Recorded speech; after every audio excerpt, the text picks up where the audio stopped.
Mr. Nobody, c'est quelqu'un, c'est personne, c'est 100 millions de personnes, c'est toutes les vies possibles. Et à la fois ici, c'est celui qui n'a jamais existé. Un vieillard en 2092, dont on n'a aucune trace du passé, dont on ne sait pas qui il est, et qui se souvient d'une multitude de vies sans savoir s'il y en a une là-dedans qui est vraie ou pas. So Nemo, if you made up your mind, do you want to come with me or do you want to stay with your father? We cannot go back. That's why it's hard to choose. Nemo! You have to make the right choice.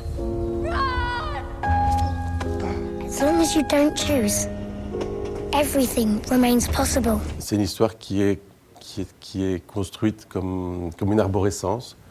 Tu vois, contrairement à un scénario qui est construit de façon convergente, c'est un film qui est construit beaucoup plus comme une arborescence sur la multitude des possibles, un peu comme un labyrinthe ou un jeu vidéo. Ça parle de toutes les vies possibles que pourrait avoir un personnage à un moment donné d'un choix ou d'une bifurcation. Ça parle au départ le point de départ, c'est un enfant sur le quai d'une gare qui doit choisir entre partir avec sa mère ou rester avec son père. Comme le choix est impossible, il y a deux vies qui se présentent à lui, une avec sa mère au Canada, une avec son père en Angleterre, avec un océan qui les sépare.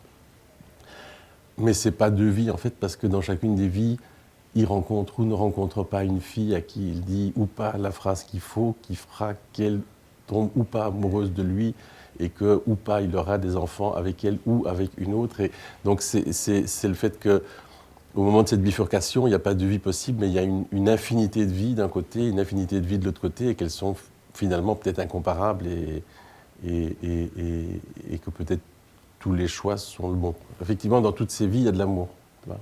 Parfois partagé, parfois pas partagé. Il y a trois femmes principales que l'enfant croise sur un banc, trois petites filles. Il y en a une qui a une robe rouge, une robe bleue et une robe jaune, et qui donnera naissance à trois histoires d'amour et d'adultes, selon qui choisit l'une ou l'autre.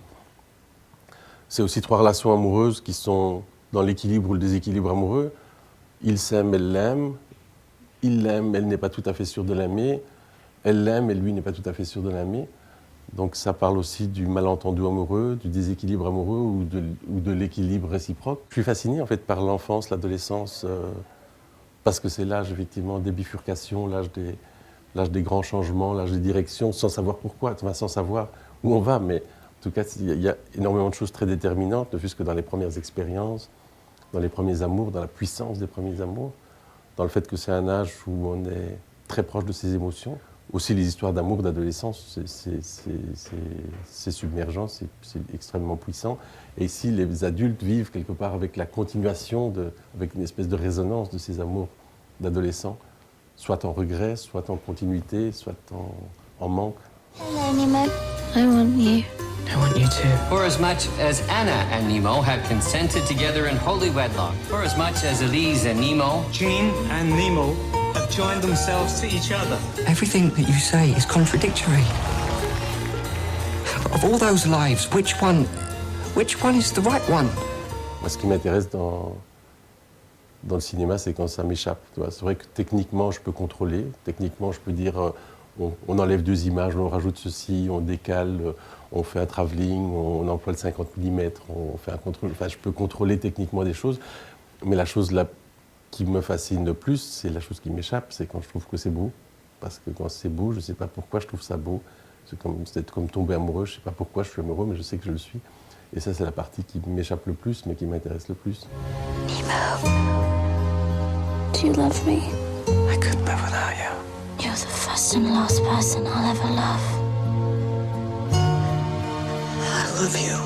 I'm not afraid of dying. I'm afraid I haven't been alive enough. Ce que j'aime dans le film surtout, mais moi personnellement, en tant que le réalisateur est celui qui ne sera jamais le spectateur de son film, d'une certaine façon, mais c'est vraiment l'ensemble, c'est vraiment les contrastes, les zones extrêmement écartées et les trous et les liens qui entre ces pôles extrêmement écartés, c'est ça qui me laisse, pour moi, le plus de place à l'imaginaire, en fait. C'est les trous.